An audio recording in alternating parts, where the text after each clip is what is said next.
sac, zure, i, an, das.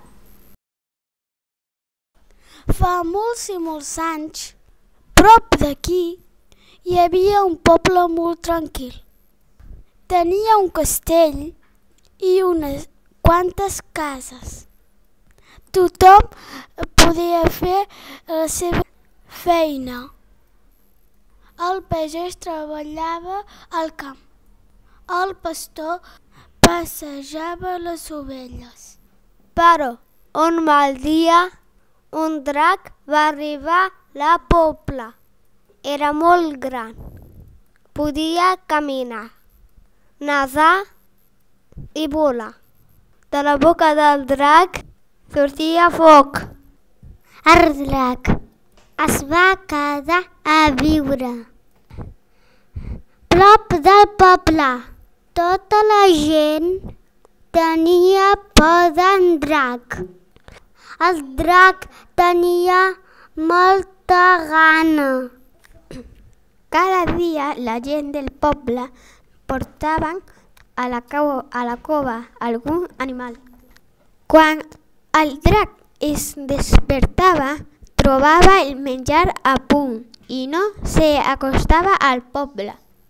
A poc a poc, el drac es va menjar tots els animals, fins que un dia només quedaven 3 gallines.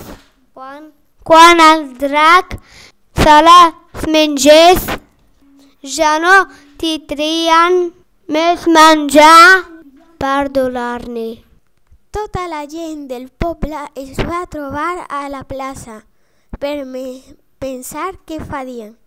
No podien matar el drac, ja lo havien provat. No tenien més menjar per donar-li. Què podien fer? La única solució que van trobar va ser deixar que el drac es mengés una persona cada dia. Per decidir a que tocaria deixar-se menjar per drac, varen fer un sorteig. La mala sort i va tocar a la princesa. El rei i la reina estaven desesperats. El rei volia regalar tots els seus diners a qui li canviés el lloc a la princesa.